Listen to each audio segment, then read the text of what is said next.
Olá, para você de toda a Baixada Santista, começa agora mais um Embaixada Brasil, seu viés político para toda a região. Você pode acompanhar a este e a outros programas também em nossas redes sociais, Facebook e YouTube. É possível também acompanhar pelos sites das duas TVs, www.tvpolo.org.br e www.tvunisantos.com.br. O tema de hoje do Embaixada Brasil é a política nacional. Como anda a questão do voto impresso e também da volta das coligações partidárias. Para falar sobre o tema, trouxemos aqui a equipe do jornal Folha de Cubatão, a professora e cientista política Raquel Balseiro. Seja bem-vinda, doutora. Muito obrigada, boa noite, Valentim, boa noite, Ivo. É um prazer participar novamente do programa.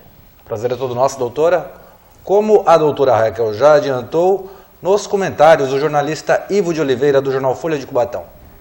Boa noite, Valentim, a professora cientista política Raquel, boa noite aos espectadores, a equipe técnica aqui das TVs e a toda a equipe da Folha de Cubatão. Vocês podem ver, a embaixada de hoje promete. Voltamos daqui a pouco.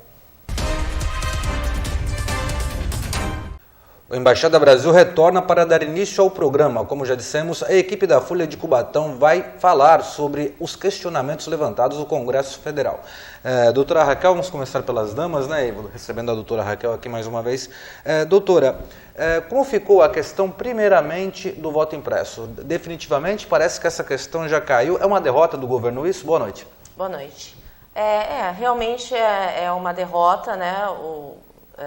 A presidência tinha a intenção de fazer o voto impresso, ela não conseguiu porque precisava de um quórum especial. Esse tipo de emenda constitucional precisa de um quórum especial, ele não foi atingido. Então, apesar da maioria dos deputados terem votado a favor e uma minoria contra, como não atingiu o quórum, quer dizer, o mínimo de deputados votando a favor do voto impresso, ele não seguiu como proposta. Então, por enquanto, pelo menos, né, não pode ser refeita uma emenda constitucional nos mesmos termos.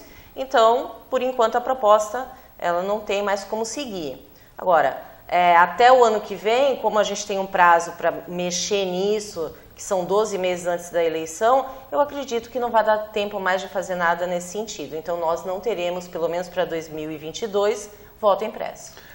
E que ponto, na avaliação da senhora, o governo Bolsonaro insistiu nisso? Até onde vai essa derrota perante toda a oposição ao governo? Na verdade, na minha opinião, o governo tentou fazer isso porque ele tem muito receio de não conseguir ganhar as eleições. Então já foi uma tentativa de forçar o voto impresso, porque na verdade a legitimidade do voto digital, do voto nas urnas eletrônicas, ela não pode ser negada porque o próprio chefe do Poder Executivo Federal e todos os outros que estão ali, no Legislativo e no Executivo, foram eleitos dessa forma. Então, isso está pacificado. Então, se a gente for começar a verificar a legitimidade do voto eletrônico, a gente tem que começar a ver se esse voto realmente, esses mandatos, tem legitimidade. Você começa a ter um problema mais grave, porque todos eles foram eleitos através da urna eletrônica. Isso desde 1996. Exatamente. Então, nós somos padrão para todo mundo. E é uma coisa que precisa ficar muito clara, sai um boletim impresso nas urnas eletrônicas. Então, não é que aquilo se perde. Não, existe um boletim. Você pode auditar essa urna a qualquer momento. Na verdade, o voto impresso seria realmente um retrocesso. Por quê? A gente sabe que, então não vai levar a impressão para casa, mas se já sai um boletim, por que o voto impresso? Aquele papel que nós levamos para casa, doutora? Então, aquele papel só é uma comprovação que você cumpriu o seu direito, o seu dever não vale eleitoral. Com contabilidade dos votos, né? Ele até vale, porque você assina que você está votando. Então, naquela urna tem que ter o mesmo número de pessoas que compareceram para votar e a quantidade de votos. Por isso que quando sai o boletim, geralmente tem um representante da OAB, um representante dos partidos, e eles acompanham isso. Se tiver alguma divergência, imediatamente a urna é lacrada e ela vai para uma perícia. Então, não existe essa condição de que não é auditável. Claro que é. Só que até hoje nós não tivemos nenhuma fraude efetivamente comprovada. Enquanto que no voto impresso, nós tivemos várias vezes fraudes devidamente comprovadas. Então, a impressão de um voto não vai fazer, não é condição sine qua non para que não haja fraude. Hoje, desde que houve as urnas eletrônicas implementadas, nós não tivemos nenhuma fraude comprovada. E com a biometria, eu acho que isso vai ficar ainda mais seguro. Ivo? Eu concordo, sim, integralmente com os argumentos da professora, porque ela toca no ponto principal, que é a percepção de que o governo não está bem nas avaliações que são feitas pelos diversos institutos, e então o risco do governo não se reeleger acende uma luz, uma lâmpada amarela que faz com que ele tente procurar um debate para colocar um bode na sala. E a percepção do eleitor é de que o governo não está bem, por isso ele é mal avaliado, pelas questões práticas e não dogmáticas ou ideológicas. O povo não está interessado em discutir os temas que o governo tem colocado, como questionar as instituições, colocando em xeque a lisura e a qualidade das urnas eletrônicas. Que, como a doutora explicou, as urnas, através do voto eletrônico, praticamente todas as matizes ideológicas se elegeram, ganharam e perderam a eleição.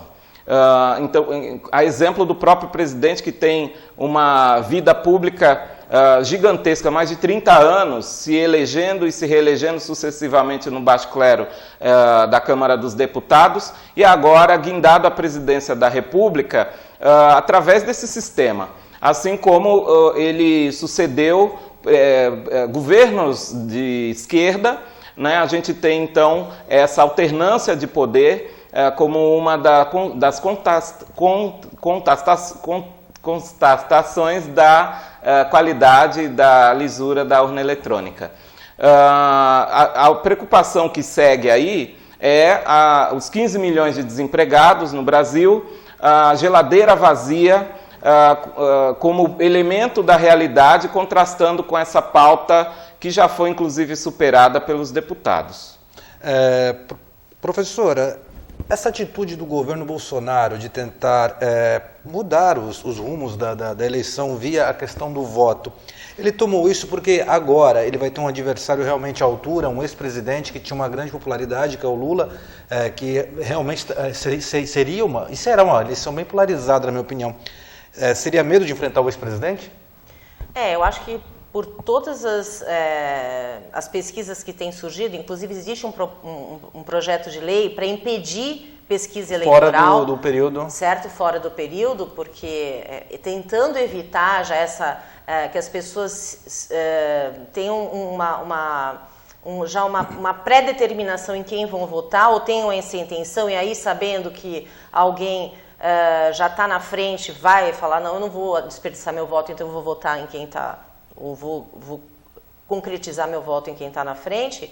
Então, ele percebendo que tem isso, se a gente realmente tiver o Lula como candidato, né, eu espero que sim, para ter uma questão mais justa, porque, na verdade, na minha opinião, a gente teria que ter 3 vias, isso seria melhor. O Brasil está muito polarizado, sim. Isso só prejudica o nosso país, prejudica o nosso desenvolvimento,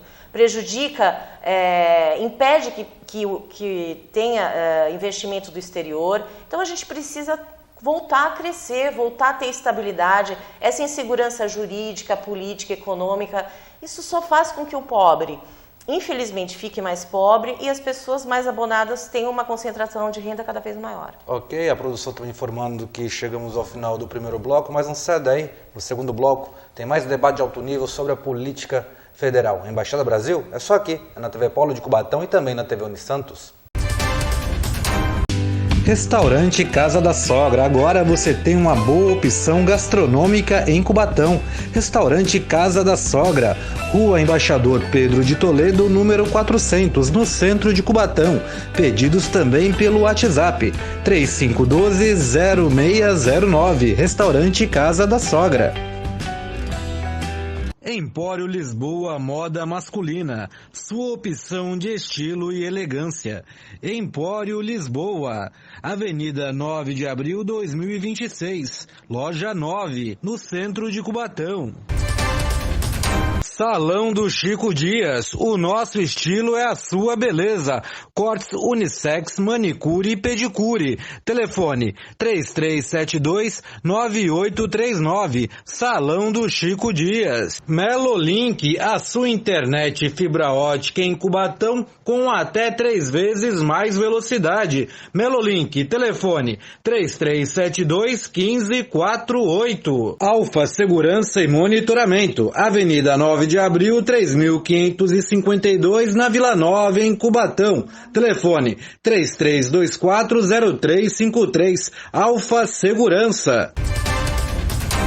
A Embaixada Brasil retorna para dar início ao seu segundo bloco. Como já dissemos, recebemos a equipe da Folha de Cubatão, a cientista política Raquel Balseiro e o jornalista Ivo de Oliveira.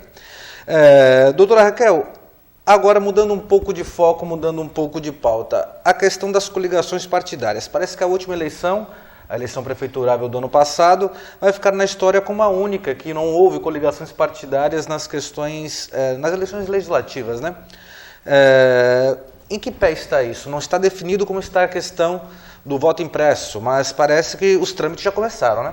Sim, já teve aprovação na Câmara dos Deputados e agora provavelmente vai para o Senado. Eles vão ter que mandar essa proposta para o Senado Federal, vai ter que ser aprovada em 2 turnos e depois tem que ter a sanção do presidente da República.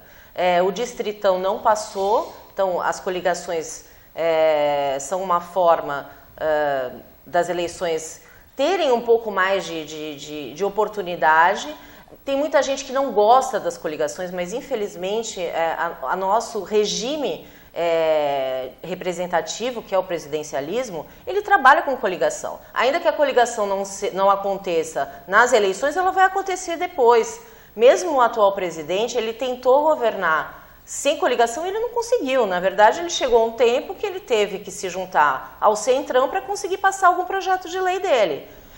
Isso configura que não adianta as pessoas acharem que a gente vai ter uma eleição ou vai ter governo sem conseguir ter coligação. Mas eu quero deixar claro que coligação não é conchavo. As pessoas falam, mas como faz coligação? Como vários países do mundo. Como se coliga? Fazendo com que o presidente, por exemplo, quando ele quer aprovar alguma coisa, ele vá até o local, ele prestigie aquele político da região. É assim que você faz coligação. Não vendendo cargo, não vendendo posição no ministério. Não é assim que as coligações são feitas em outros países. Então, voltamos ao ponto que nós nos encontrávamos, né, sim, doutor? Não teve nenhum avanço. Na verdade, está tendo um retorno ao processo que nós tínhamos antes. A proposta é essa, né? Agora precisa que efetivamente ela passe pelo Congresso Nacional, que é formada por Câmara dos Deputados e Senado. A Câmara dos Deputados já acenou que o projeto tem que seguir. Agora temos que aguardar o Senado Federal aprovar isso também. Ivo de Oliveira. Então, há um debate aí que se diz que não existe tanta ideologia para ter tanto partido político. Na verdade, a gente tem mais de 30 partidos políticos, se eu não me engano. Acho que 36 partidos. Né? Não existem 36 ideologias para ter tanto partido. É importante que a democracia representativa tenha, sim, partidos políticos, mas há que se observar o limite da moralidade, como a doutora bem colocou. Existem muitos partidos pequenos que são usados apenas para o período da eleição como legendas de aluguel para sustentar candidaturas de partidos maiores, tanto na questão do fundo partidário, quanto na questão do tempo de televisão, enfim. E isso precisa ser observado também pelo eleitor. Né? Então, este é o ponto que coloca muita gente contra a volta das coligações partidárias. Você acha, Ivo, como jornalista, que sempre cobre a cidade de Cubatão e sempre opina nos cenadinhos da cidade, nas questões políticas, na sua opinião, como a imprensa está vendo essa questão não só do voto impresso, mas também da volta das coligações? Na questão da volta das coligações, eu vejo que não há um consenso na cobertura jornalística.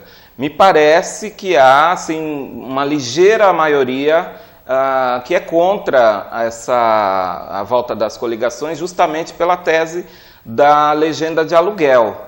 Há que se aprimorar o nosso sistema democrático. Eu tenho uma posição não consolidada sobre isso, porque eu acho que a pluralidade é sempre favorável, pelo menos da perspectiva teórica, é sempre bom para a democracia, mas a gente sabe que na prática tem muitos acordos subterrâneos, sim, de venda de legendas para beneficiar os partidos que estão com mais vantagem, os partidos maiores, na verdade.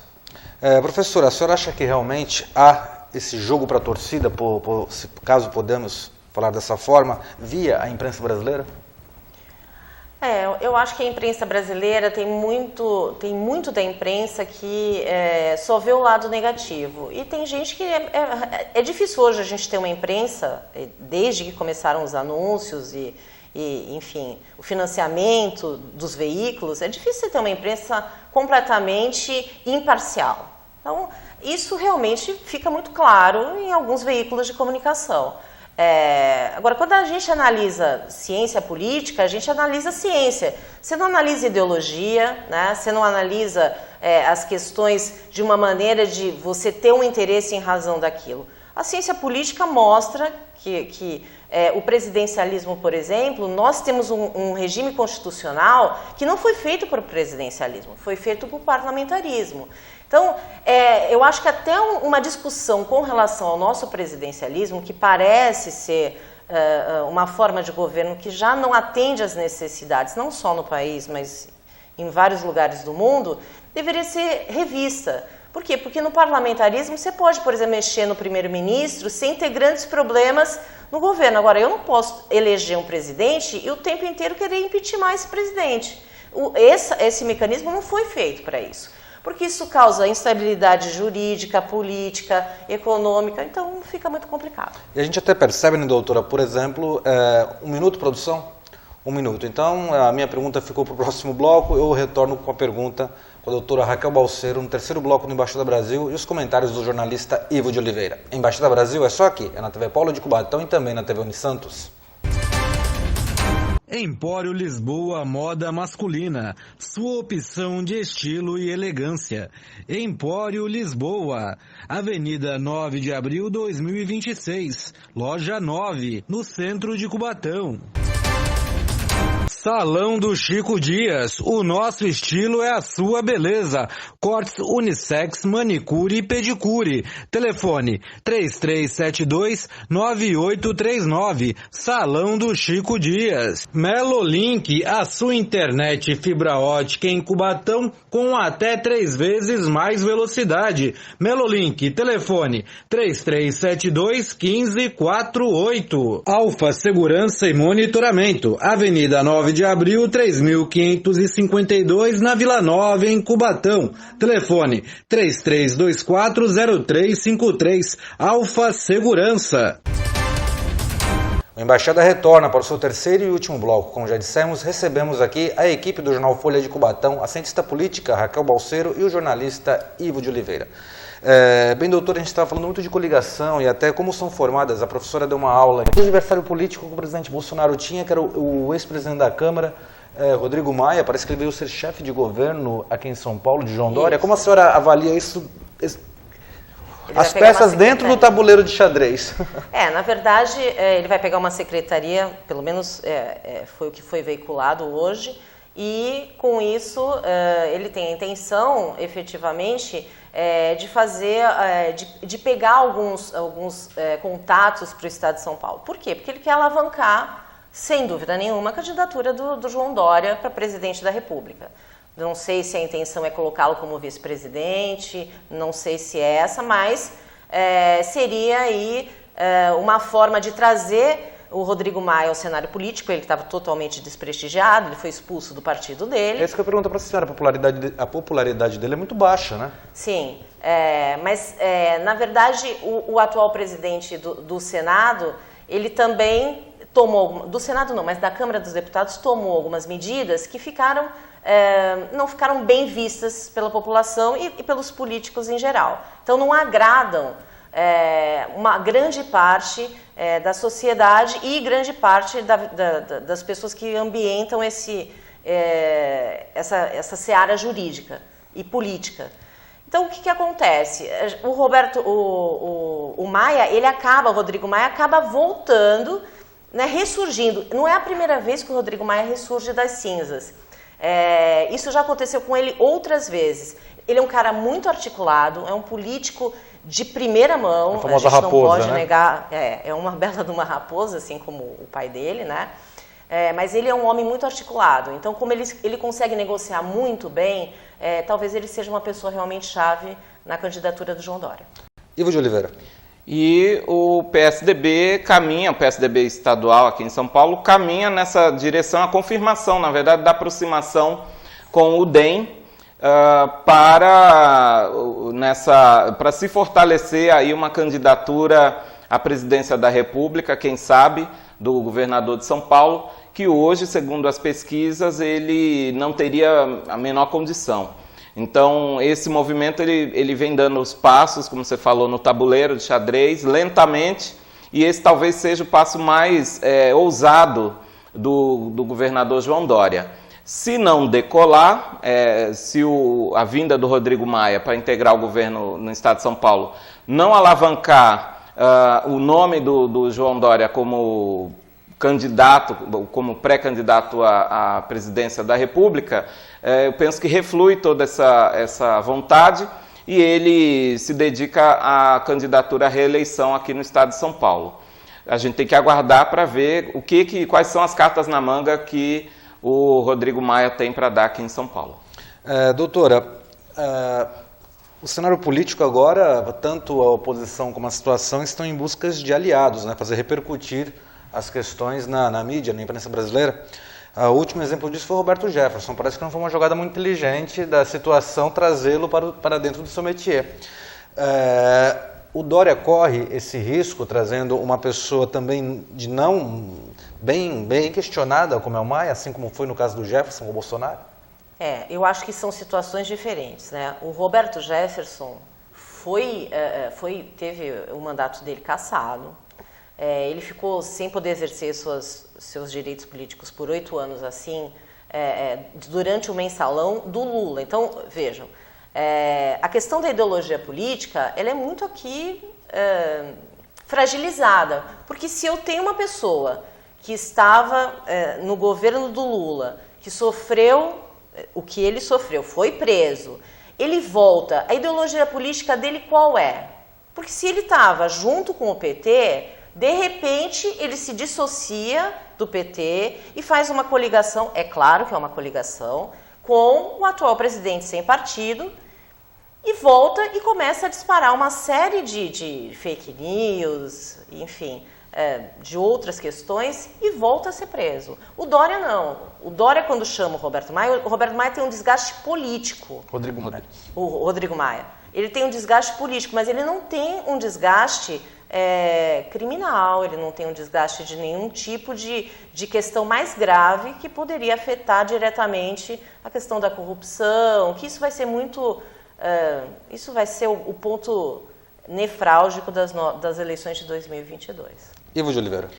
Sim, parece que o sonho dourado do Roberto Jefferson é que o presidente se filie ao partido dele, ao PTB, e o PTB, esse movimento do Roberto Jefferson, abraçando as pautas do atraso, as pautas do bolsonarismo, da arma, enfim, de todo esse retrocesso que a gente vê colocado, é justamente para o presidente da República sair candidato pelo PTB. Parece que não começou bem. Essa aproximação ela não começa bem, com o Roberto Jefferson querendo assumir um certo protagonismo político, voltar a ter um certo protagonismo da maneira mais esquisita possível, né? Ameaçando as instituições democráticas, ameaçando ministros do Supremo, cometendo crimes, não é? E se exibindo como um pistoleiro de Deus, digamos assim. Essa repercussão não é boa e isso é um mau começo para as pretensões dele de ter o presidente Jair Bolsonaro como candidato pelo PTB. Doutora Raquel, Uma pergunta que acho que muitas pessoas que estão assistindo a gente ficam fazendo, né, para as pessoas que lidam com política como a gente. As escolhas, elas deveriam ser feitas agora, esse tipo de exposição, essas escolhas dos políticos, tanto do Bolsonaro quanto do João Dória, em colocar essas pessoas já em prática, fazendo parte do jogo? Eu costumo dizer que o processo de candidatura, né, a campanha eleitoral, ela começa no dia 1º de janeiro do ano subsequente que você é eleito. Então, a partir dali, você já começa a fazer campanha no mandato ou para eleger quem você quer. Então, não tem um prazo, né? Isso, na verdade, é feito na prática, que é assim que a política funciona mesmo. Principalmente aqui no Brasil, a gente vê que todos os candidatos eles começam a fazer campanha eleitoral já no 1º ano do seu mandato que ele foi eleito. Então, eu não acho que seja tarde, porque, na verdade, a gente está à beira aí de uma eleição em 2022 e eu acho que esse tipo de coligação tem que acontecer mesmo. Bem, a produção está me dizendo que chegamos ao final do programa. Eu quero agradecer imensamente a equipe da Folha de Cubatão, Ivo de Oliveira, a doutora Raquel. Obrigada. A senhora tem 30 segundos para essa câmera. Bom, eu quero dizer que a questão do voto impresso, né, as pessoas que acham que há alguma dúvida, podem ficar tranquilas, a gente tem todo um procedimento aqui que impede, pelo menos até agora, que a gente tenha qualquer tipo de fraude. E o voto é uma coisa sagrada, a gente tem que fazer, as pessoas têm que entender que não existe uma necessidade de se imprimir nada para que o seu direito, o seu exercício de cidadania seja cumprido. Quem quiser contratar a professora Raquel para consultoria política? Bom, pode me achar pelas redes sociais, raquelbalseiro.adv. Então, tanto no Facebook como no Instagram, eu estou à disposição. Obrigado, doutora. Ivo de Oliveira? Eu quero agradecer pela oportunidade, dizer que foi um momento de crescimento para mim, participar aqui dessa bancada com vocês. A gente costuma acompanhar pela TV e, de repente, estar aqui é um privilégio, poder trocar algumas ideias e dizer que assim, a gente precisa sempre reafirmar os compromissos com a democracia e com as instituições e para ter esse direito de expressar opinião, direito ao contraditório, que é isso que faz as sociedades crescerem. A gente está vendo um exemplo do contrário lá no Afeganistão, e se a gente esticar esse argumento até o final, a gente chega na supressão dos direitos civis, da falta de liberdade de expressão, como aquele modelo que está lá. Nós fizemos uma opção pela democracia e o jornalismo e as ciências políticas estão aqui para que a gente exerça esse direito ao contraditório, ao debate, à democracia e ao voto. Política partidária, econômica e social. É só aqui, no Embaixada Brasil, na TV Polo de Cubatão e também na TV Unisantos. Até a próxima.